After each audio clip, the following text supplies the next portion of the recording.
안녕하세요. 학교 예술 강사를 위한 한방에 해결하는 문화예술 교육 콘텐츠 저작권 강의를 시작하도록 하겠습니다. 코로나19로 수업의 방법과 환경이 많이 달라진 요즘, 선생님들은 어떻게 자료를 제작하고 계신가요? 자료를 제작함에 있어서 어떤 자료를 어떻게 활용할 수 있을지 고민이 되시지는 않으셨나요?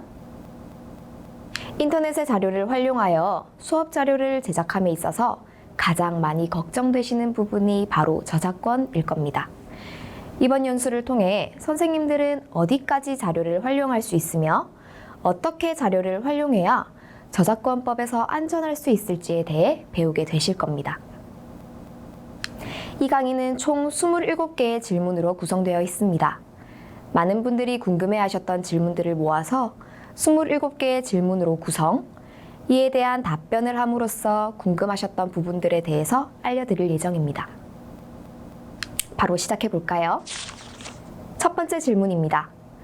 학교 수업을 위해 필요하다면 저작물 또는 저작물이 이용된 자료를 인터넷에 탑재하여 학생들에게 배포할 수 있나요? 결론 먼저 말씀드리자면 가능합니다. 하지만 학교 수업과 이를 지원하기 위한 교육청 등의 수업 지원에만 가능합니다. 이 경우에는 공표된 저작물의 일부분을 복제, 배포, 공연, 전시 또는 공중 송신을 할 수 있다고 법적으로 정해져 있는데요. ICT를 활용한 수업 또는 수업 지원에도 저작물 이용이 가능합니다. 다만 인터넷을 통한 저작물 이용을 할 경우에는 접근 제한 조치, 복제 방지 조치, 저작권 보호 관련 경고 문구를 하도록 되어 있습니다. 이때 말하는 접근 제한 조치, 복제 방지 조치, 경고 문구 표시가 뜻하는 것은 무엇일까요? 그 뜻을 한번 알아보고 가도록 하겠습니다. 먼저 접근 제한 조치입니다. 이는 일반인이 저작물에 접근하지 못하도록 하는 조치를 의미하는데요. 예를 들어서 로그인이 있겠습니다. 다음은 복제 방지 조치입니다. 이 뜻은 저작물에 접근한 이용자가 저작물을 복제하여 다른 사람에게 제공하지 못하도록 하는 조치인데요.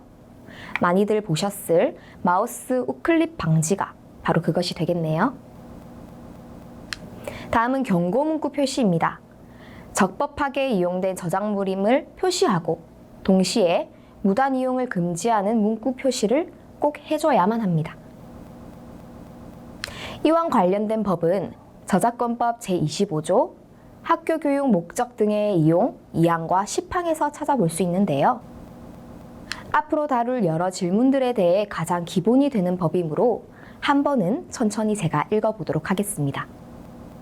특별법에 따라 설립되었거나 유아교육법, 초중등교육법, 또는 고등교육법에 따른 학교, 국가나 지방자치단체가 운영하는 교육기관 및 이들 교육기관의 수업을 지원하기 위하여 국가나 지방자치단체에 소속된 교육지원기관은 그 수업 또는 지원 목적상 필요하다고 인정되는 부분에는 공표된 저작물의 일부분을 복제, 배포, 공연, 전시 또는 공중 송신할 수도 있다. 즉, 수업 또는 지원 목적상 필요하다고 인정되는 경우에만 사용이 가능하겠네요. 다만, 저작물의 성질이나 그 이용의 목적 및 형태 등에 비추어 저작물의 전부를 이용하는 것이 부득이한 경우에는 전부를 이용할 수도 있다라고 되어 있습니다. 이에 대해서는 다른 질문에서도 많이 등장하니 차차 더 알아보도록 하겠습니다. 또한 10항에도 나와 있듯이 이 법에 의하여 보호되는 권리의 침해를 방지하기 위해서는 앞서 말씀드린 대로 복제 방지 조치 등 대통령령이 정하는 필요한 조치를 꼭 해야 한다고 나와 있습니다. 기본적인 조치는 꼭 취해 주셔야겠습니다. 두 번째 질문으로 넘어가겠습니다. 첫 번째 질문의 답이 그렇다면 학교 수업에서만 가능한가요?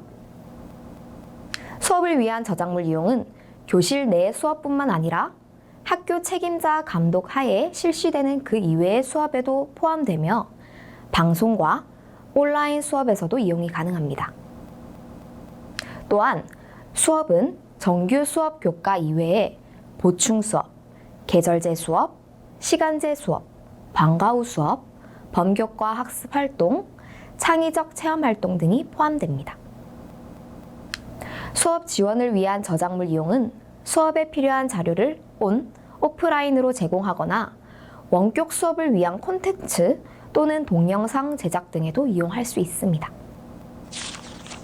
세 번째 질문입니다. 학교 수업을 위해 저작물을 이용할 때 무조건 출처 표시를 해야 되나요? 정답은 무조건 yes입니다. 저작물의 공정한 이용을 하기 위해서 항시 올바른 출처 표기를 하도록 되어 있는데요. 기본적으로는 영상의 하단에 저작자의 실명을 표시하는 것이 좋습니다. 또한 음악은 저작자, 실현자의 이름을 표시해줘야 하고요. 하지만 저작물의 성질이나 이용의 목적 및 형태 등에 비추어 부득이하다고 인정되는 경우나 합리적으로 인정되는 방법에 따라서 영상의 특성상 위와 같은 개별 표시가 어렵다면 유튜브의 경우에는 유튜브 콘텐츠 설명란에 순서대로 인용되는 저작물의 명칭과 저자를 표시할 수도 있습니다. 만약 논문이나 소설 등 어문 저작물을 인용하는 경우에는 순서대로 저자명, 서적의 명칭, 출판사, 출판 연도, 인용하는 페이지 순으로 표시를 해야 하고요. 웹페이지를 인용하는 경우에는 저자명, 제목, 접속 대상 및 접속 일자, URL을 표시해야 합니다. 다음 질문입니다. 원격 학습 활동에서도 저작물의 이용이 가능한가요? 네, 가능합니다. 학교, 즉 교사는 교실 내 수업 이외에 학교 밖 수업에서도 공표된 저작물의 일부분을 이용할 수 있고 인터넷에 탑재하여 학생들에게 온라인으로 전송할 수도 있습니다. 앞서 말씀드린 대로 이 수업은 정규 교과 수업에만 한정되어 있지는 않습니다. 코로나로 인한 원격 학습이 정규 수업을 대체하는 수업인지 여부를 떠나서 교육과정에 포함된 학생들의 학습 활동을 제공하기 위한 저작물 이용이라면 그 이용 목적에 따라 저작권법 제25조 제2항에 명시된 학교 수업 또는 수업 지원에 해당되어 저작물의 이용이 가능할 것입니다. 다만 앞서 말씀드린 대로 이때도 접근 제한 조치, 복제 방지 조치, 저작권 보호 관련 경고 문구를 해주는 것이 안전합니다. 그렇다면 원격 학습 활동 화면 캡처 및 유튜브 링크 공유가 가능한가요? 정답은 이 또한 가능하다입니다. 하지만 저작권법에 의해 원격 수업은 수업에 참여하는 교사와 학생에게만 저작물 이용이 허용됩니다. 이 점을 조심해 주셔야 합니다. 원격 수업이나 일반 수업 중에 저작물 또는 인물이 포함된 화면을 무단 캡처하여 배포, 전송할 경우에는 저작권 침해 또는 초상권 침해에 해당할 수도 있습니다. 그러므로 수업 목적 이외의 용도로 사용 시에는 주의가 필요합니다. 하지만 유튜브 링크, 즉 URL 공유는 저작권 침해에 해당하지 않습니다. 이는 대법원에서도 저작권 침해에 해당하지 않는다고 판결한 사례가 있습니다. 다음 질문입니다. 학교의 원격 수업 또는 이를 보충하기 위한 원격 학습을 위해 학교 홈페이지가 아닌 온라인 카페나 개인 블로그, SNS, 유튜브 등에서도 저작물을 이용할 수 있나요? 네, 가능합니다. 계속 언급한 저작권법 제25조 제2항은 수업을 위하여 공표된 저작물의 일부분을 이용할 수 있다고 되어 있습니다. 하지만 저작물의 이용을 학교나 교육청 등의 홈페이지를 통해서만 제공해야 한다고 제한하고 있지는 않습니다. 이에 학교는 공표된 저작물의 일부분을 학교나 교육청 등의 홈페이지는 물론 온라인 카페나 개인 블로그, SNS 등을 통해 학생들에게 제공할 수 있습니다. 다만 필요한 조치들은 꼭 해주어야 하며 이 저작물 등에는 동일한 교과목의 수강을 신청한 학생들에게만 접근할 수 있도록 해주어야 합니다. 유튜브는 일반적인 카페와 달리 누구나 쉽게 접근이 가능한 서비스로 제공됩니다. 따라서 유튜브를 통해 수업이 실시된다면 저작물이 포함된 수업 자료가 해당 학생 이외에는 제공되지 않도록 주의를 해주어야 합니다. 다음 질문입니다. 원격 수업을 위해 교과서 내에 사진, 지문 등을 이용하거나 PDF로 작성된 교과서 자체를 제공해도 될까요? 예, 가능합니다. 하지만 그 양은 정해져 있는데요. 학교 수업을 위해 이용할 수 있는 저작물은 공표된 것이라면 매체나 유형 등의 구분 없이 사용 가능합니다. 교과서도 예외가 아닌데요. 교과서 내에 사진, 지문 등의 저작물은 원격 수업을 위해 제공할 수 있습니다. 다만 실제 수업과 연관없이 교과서의 내용의 상당량 또는 전부가 담긴 교과서 PDF 파일을 인터넷을 통해 제공하는 행위는 저작권 침해에 해당할 수 있습니다. 따라서 교과서 PDF 파일을 제공하고자 한다면 교과서 발행사의 동의를 받고 제공하시기 바랍니다. 교과서 내의 저작물 역시 인터넷을 통한 저작물 이용이라면 당연히 앞서 말씀드린 조치들을 취해 주어야 합니다. 다음 질문입니다. 학교의 원격 수업 또는 원격 학습 자료 제작 시 학습의 집중도를 높이기 위한 음원을 배경음악으로 사용할 수 있나요? 네, 사용은 가능합니다만 사용할 수 있는 양이 정해져 있는데요. 우리 저작권법이 수업을 위하여 공표된 저작물 등의 일부분을 저작권자의 허락 없이 이용할 수 있도록 한 것은 헌법상 국민의 교육받을 권리에 기초한 국민의 학습권을 보장하기 위한 것입니다. 따라서 특별한 경우가 아니라면 학교는 학생들의 직접적인 수업을 위하여 음원의 일부분, 즉 전체의 20%나 최대 5분을 이용할 수 있습니다. 하지만 이 역시 학습 내용이 아닌 단지 학생들의 집중도와 흥미 등을 높이기 위한 목적으로 저작물을 사용한다면 수업 목적의 저작물 이용으로 보기 어려워서 배경음악으로 사용할 수 없다고 합니다. 배경음악으로 음원을 사용한다면 저작권이 만료되었거나 자유롭게 사용이 가능한 음원을 이용할 것을 권합니다. 이러한 저작물을 공유 저작물이라고 하는데요. 제가 보여드리는 다음 사이트가 바로 공유 저작물을 이용할 수 있는 사이트가 되겠습니다. 공유 저작물을 이용할 수 있는 사이트는 다음과 같은데요. 이 사이트들은 교육청에서 사용이 가능하다고 안내한 사이트들이므로 안전합니다. 다음은 폰트 관련된 질문입니다. 한컴 오피스나 MS 오피스에 포함된 폰트를 동영상 제작, 이미지 편집 등을 위한 다른 프로그램에서 이용한다면 저작권 침해인가요? 그렇다면 무료 폰트는 안전한가요? 프로그램 설치 시 윈도우 폰트 폴더에 저장되어 다른 프로그램에서 자동으로 인식된 폰트는 이용하는 것이 저작권 침해에 해당하지 않는다고 합니다. 법원의 판결문에도 이처럼 나와 있는데요. 다만 한글과 컴퓨터 측에서는 번들로 제공된 폰트는 해당 프로그램에서만 사용하도록 안내하고 있어서 사용에 주의가 따릅니다. 복잡하지요? 그렇다면 안전하게 폰트를 사용할 수 있는 방법이 무엇일까요? 바로 무료로 사용할 수 있는 폰트를 사용하는 것입니다. 무료 폰트는 유료 폰트와는 달리 비용 지급 없이 사용할 수 있는 폰트로 대부분 비영리 목적이면 이용이 허용되고 있습니다. 하지만 일부 폰트는 사용 대상을 개인으로 한정하여 학교의 교육활동 등의 사용에 제한하는 경우가 있으므로 반드시 그 이용 조건을 확인하고 사용하는 것이 안전합니다. 그럼 수업 지원 목적이라면 초상, 즉 얼굴 사진도 본인 동의 없이 이용이 가능한가요? 사용할 수 없습니다. 초상권이란 대한민국 헌법 제10조에 따라 헌법적으로 보장되는 권리로서 수업 지원 목적 보상금 제도에 따라 동의 없이 이용할 수 없으며 초상권자의 별도 허락이 필요합니다. 따라서 수업 지원을 위한 교재 제작을 위해 학생들을 비롯한 일반인들의 초상권을 사용하는 경우 별도의 이용 동의가 필요하며 촬영 및 사용의 동의가 있었더라도 동의 조건과 다르게 초상권이 이용되는 경우에는 이도 초상권 침해에 성립된다고 하니까 유의하시기 바랍니다. 그렇다면 조금 구체적인 예를 살펴보도록 할까요? 도서관에 가서 학생들에게 도움이 될 만한 자료를 자신의 휴대폰으로 촬영을 하였고 이를 수업 자료 공유를 위한 인터넷 카페에 올렸습니다. 저작권 침해일까요?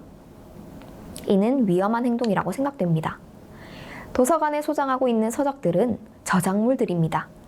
이들은 도서관에 비치된 공공기기를 이용해서 일부 복제하는 것은 사적 이용이라고 하기 때문에 저작권 위반이 아니지만 도서관에 비치된 도서를 자신의 휴대폰 또는 스캐너로 촬영 또는 스캔하는 행위는 문제가 될 수 있습니다. 개인적 소장만을 위한 촬영 또는 스캔이라면 사적 이용을 위한 복제에 해당될 수 있겠지만 촬영 또는 스캔한 서적을 배포하거나 자신이 운영하는 인터넷 카페에 업로드하는 행위는 복제권, 배포권 또는 공중송신권 침해가 됩니다. 이는 저작권법 제30조 사적 이용을 위한 복제에 나와 있습니다. 그럼 미술관 작품 사진 또는 배경 이미지, 일반 전시 작품 등을 콘텐츠 제작 시 삽입하거나 링크를 걸면 저작권법 위반일까요? 아닙니다. 앞서 언급한 바와 같이 학교는 교실 내 수업 이외에 교실 밖 수업에서도 저작물의 일부분을 이용할 수 있고 인터넷에 탑재하여 학생들에게 온라인으로 제공할 수도 있습니다.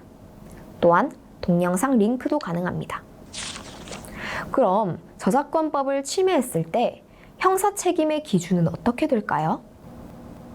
형사 책임은 징역형과 벌금형이 있습니다. 징역형은 5년 이하의 징역 또는 5천만 원 이하의 벌금에 처하거나 두 가지를 함께 부과할 수 있도록 되어 있습니다. 사건의 처벌 기준은 저작권 침해자의 연령, 지능과 환경, 성행, 피해자와의 관계, 범행의 동기, 수단, 결과, 범행 후의 정황 등을 고려해서 법정형 범위 내에서 법관이 자유롭게 정하도록 되어 있습니다. 따라서 저작권 침해 사건이라고 하더라도 침해의 규모, 기간, 침해자의 초범인지의 여부, 상습성, 영리성, 피해자가 얻은 이익이나 피해자가 받은 손해 등의 사안에 따라서 크게 차이가 날 수 있습니다. 다른 사람의 저작권을 침해했을 때 저작권자가 요청하지 않으면 처벌받지 않는 것일까요? 친고죄라는 것이 있습니다. 이 친고죄는 원래 피해자가 고소하지 않으면 수사를 진행하지 않습니다. 저작권법 위반죄가 친고죄인 것은 일반적으로는 맞습니다. 하지만 저작권법이 2011년 12월 2일 개정됨에 따라 영리를 목적으로 하거나 상습적으로 저작권을 침해하는 경우에는 친고죄가 아닌 것으로 바뀌었습니다. 즉, 피해자가 고소하지 않더라도 처벌할 수 있습니다. 다음 질문입니다. 해외 또는 외국인이 만든 콘텐츠도 우리나라에서 저작권 보호를 받나요? 네, 보호를 받습니다. 사실 특허나 상표의 경우 외국의 각국이 따로 등록을 하지 않으면 보호를 받지 못합니다. 하지만 저작권은 우리나라가 외국과 이와 관련된 조약을 체결했는가에 따라서 달라지게 되는데요. 저작권 보호의 기본이 되는 협약이 바로 베른 협약입니다. 저작권 보호의 기본이 되는 베른 협약은 저작물이 외국에서도 보호받아야 하는 최소의 조건을 밝히는 저작권 보호의 기본입니다. 우리나라도 1996년에 가입한 이 조약은 현재 160여 개의 나라들이 가입하고 있습니다. 세계지적 소유권 기구에서 관리하고 있는 이 협약 외에도 로마 협약, 제네바 협약 및 파리 협약도 관리하고 있습니다. 우리나라의 경우 이 모두에 가입이 되어 있습니다. 그러므로 현재 대부분의 나라들이 가입되어 있으므로 모든 나라의 콘텐츠도 보호받는다고 할 수 있겠네요. 유명 연극 강사의 동작을 따라한 영상을 강사가 직접 촬영하여 유튜브에 올리려고 하는데 괜찮을까요? 네, 괜찮습니다. 앞서 언급한 바와 같이 학생들의 학습 활동을 제공하기 위한 저작물 이용이며 학생 외에는 이용하지 않고 또 앞서 언급한 조치들을 취한다면 사용이 가능합니다. 하지만 사용 가능한 범위는 앞서 말씀드렸으니 지켜주셔야겠죠? 사실 일반적으로 스포츠 동작, 즉 필라테스나 요가, 에어로빅, 태권도, 검도의 품새, PT 동작 등은 저작권이 없다고 합니다. 하지만 연극, 무용과 같이 기술적 요소와 예능 요소가 함께 어우러지는 종목은 저작권 보호를 받고 있습니다. 다음 질문입니다. 기존 상품에 패러디해서 만들면 저작권 침해인가요?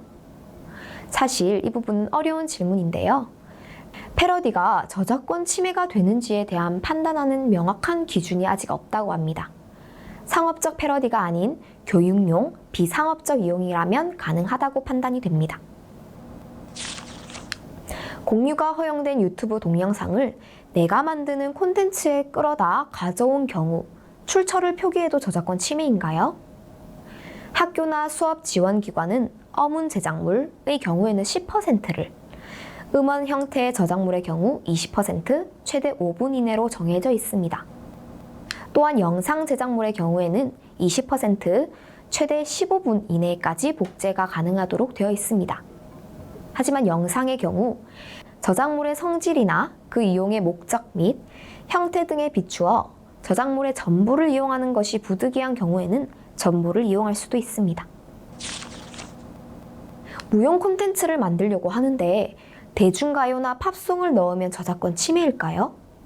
또 음원의 사용 시간에 따라 저작권 침해 여부가 나뉘나요? 앞서 언급한 바와 같이 학교, 즉 교사는 학생들의 단순 집중도와 흥미를 높이기 위함이 아닌 직접적인 수업을 위해서는 음원의 일부분, 즉 20%, 최대 5분 이내까지 이용할 수 있습니다. 이 범위를 넘어서서 자료를 사용하는 행위는 저작권 침해가 될 수 있으니 저작권이 만료되거나 무료로 이용할 수 있는 공유 저작물을 찾아서 이용하는 것이 좋습니다. 그럼 저작권이 있는 것과 없는 것은 어떻게 구별할 수 있나요? 모든 콘텐츠에는 저작권이 존재합니다. 그러므로 기본적으로 모든 콘텐츠는 저작권이 있다고 생각을 하고 주의를 하셔야 합니다. 다만 그림의 경우 원작자가 사망한 후 70년이 되면 저작권이 소멸하기 때문에 이러한 저작물은 자유롭게 사용할 수 있습니다.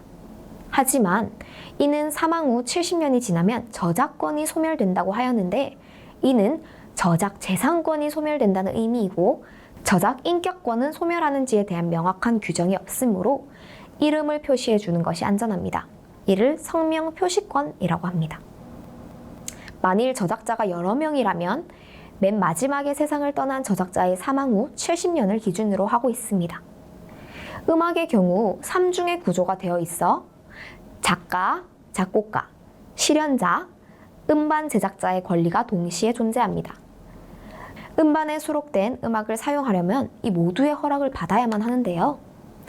실현의 경우 실현을 한 다음 해부터 70년간, 음반의 경우 음반을 발행한 다음 해로부터 70년간 저작 임차권을 보호할 수 있습니다. 예를 들어 음반으로 나온 모차르트 음악을 사용하고자 할 때 모차르트는 1756년에 태어나서 1791년에 사망을 했으니 사망한 후 70년이 훨씬 지난 모차르트가 작사, 작곡가로서 권리를 주장할 수는 없습니다. 하지만 음반의 경우 작사, 작곡가의 문제는 해결이 되었지만 실현자나 음반 제작자의 문제가 남아 있습니다. 그렇기 때문에 가장 안전한 방법은 오래된 음반을 사용하고자 할 때 그 음반에 대한 개별적인 내용을 정확하게 확인한 후 사용하는 것이 안전하다고 할 수 있겠습니다. 그렇다면 사용 제한 범위 및 저작권 법적 내용은 어떻게 될까요? 저작물을 이용하는 경우에 자유롭게 이용을 해도 되는지 안 되는지에 대해서 구분하기 어려운 경우가 종종 있습니다. 이때 자신 또는 타인의 저작물 이용 허락 표시 제도가 있는데 이를 CCL이라고 합니다. 이는 자신의 창작물에 표시하여 일정한 조건 하에 자유롭게 이용할 수 있도록 하는 라이선스 표시입니다. 즉, 저작권자가 자신의 저작물에 대하여 이용 방법 및 조건을 제시하면 이용자들은 그 이용 방법 및 조건 내에서 자유롭게 저작물을 이용할 수 있는 제도인데요. 마크가 총 4가지가 있습니다. 한번 살펴볼까요? 먼저 저작자 표시 마크입니다. 그 뜻은 저작자의 이름, 출처 등 저작자를 반드시 표시해야 한다는 라이선스에 반드시 포함하는 필수 조항인데요. 문자 표기로는 BY로 나타냅니다. 다음은 비영리 마크입니다. 저작물을 영리 목적으로 이용할 수 없습니다. 저작 목적의 이용을 위해서는 별도의 계약이 필요하다라는 의미입니다. 문자 표기로는 NC로 나타냅니다. 다음은 변경 금지 마크입니다. 저작물을 변경하거나 저작물에 이용한 2차적 저작물 제작을 금지한다는 의미인데요. 문자 표기로는 ND라고 합니다. 마지막으로는 동일 조건 변경 허락 마크입니다. 2차적 저작물 제작을 허용하되 2차적 저작물에 원 저작물에 동일한 라이선스를 적용해야 한다는 의미인데요. 문자 표기로는 SN이라고 나타냅니다. CCL 마크의 의미를 잘 알아두셨다가 해당 콘텐츠의 사용 범위를 어디까지 제작자가 정해놓았는지를 알고 확인한 후에 사용하신다면 더 안전하게 자료를 제작하실 수 있다고 생각합니다. 다음은 다른 선생님과 콘텐츠를 서로 공유해도 저작권 침해인가요? 저작권 침해가 되지 않게 하려면 어떻게 해야 하나요? 답은 침해가 될 수 있으므로 조심해야 한다고 답변을 드리고 싶은데요. 학생이 아닌 동료 교사나 불특정 다수, 즉 일반인에게 수업 자료를 공유하는 것은 보상금 제도의 목적과 범위에 해당하지 않으므로 저작물 이용에 대한 개별 이용 허락이 필요합니다. 그러나 학교 수업의 질을 제고하기 위한 수업 연구 활동의 중요성과 교육 현장에서의 수업 자료 필요성을 감안하여 수업 지원 목적 보상금을 부담하고 있는 시도교육청 등 교육지원기관 관리 감독하에서 저작물 이용을 공유, 전송하는 것은 허용하고 있다고 합니다. 다만 교육지원기관의 관리 감독을 벗어난 일반 포털 사이트의 모임, 카페 등을 통해 타인의 저작물을 포함하고 있는 수업 자료를 저작권자가 허락 없이 공유하는 행위는 저작권을 침해하는 행위이므로 주의가 필요합니다. 공예 분야에서 완성된 작품을 예시로 보여주고자 합니다. 저작권 침해를 받지 않게 하려면 어떤 방법으로 가져와야 할까요? 사진, 동영상 링크, 영상 등 어떠한 형태로 제공해도 괜찮습니다. 학교 수업을 위해 이용할 수 있는 저작물은 공표된 것이라면 매체나 유형 등의 구분 없이 사용이 가능합니다. 다만 사용 범위는 지켜야겠죠? 다음 질문입니다. 연극 분야 콘텐츠 제작 시 유명한 연극 공연의 중요 포인트만 잘라서 가져와도 될까요? 또는 전체를 끌어다 삽입해도 될까요? 영상 저작물의 경우 20%, 최대 15분 이내까지 복제 등을 통해 이용할 수 있습니다. 다만 저작물의 성질이나 그 이용의 목적 및 형태 등에 비추어 저작물의 전부를 이용하는 것이 부득이한 경우에는 전부를 이용할 수도 있습니다. 다음은 디자인과 사진 분야입니다. 이 분야에서 콘텐츠 제작 시 타인의 작품을 삽입해야 할 경우 주의해야 하는 점과 저작권 침해가 되지 않는 범위는 어떻게 될까요? 학교 수업을 위해 이용할 목적이라면 타인의 작품을 예시로 보여주며 콘텐츠를 제작할 수 있습니다. 다만 출처 표시, 즉 성명 표시권을 지켜줘야겠죠? 만화 애니 분야 콘텐츠 제작 시 기존 만화 작품에 대하여 그리는 방법 배우기, 터치 기술 배우기, 작품 따라하기 수업이 저작권 침해가 될까요? 침해가 되지 않습니다. 저작권법 제25조 제2항에 따라 일부분의 이용은 가능합니다. 다만 만화 작품의 출처를 꼭 표시해 주어야 합니다. 마지막 문제입니다. 영화 분야 콘텐츠 제작 시 영화 감상하기로 영화의 링크를 하게 되면 저작권 침해가 되나요? 앞서 언급한 바와 같이 유튜브 링크, URL 공유는 저작권 침해에 해당되지 않습니다. 그러므로 링크는 하되 해당 사이트 또는 유튜브 채널명을 출처로 표기하는 것이 안전합니다. 이렇게 27가지의 문제들로 저작권에 대한 전반적인 궁금증을 해결해 보았습니다. 해결이 되셨나요? 학생들의 교육에 활용하기 위한 교육 자료라면 많은 부분에서 허용을 해주고 있습니다. 하지만 조심해야 할 부분들이 있으니 이 부분을 주의하셔서 알차고 멋진 수업 자료를 제작하시기 바랍니다. 현장에서 고생하시는 선생님들 정말 응원합니다. 이상으로 연수를 마치도록 하겠습니다.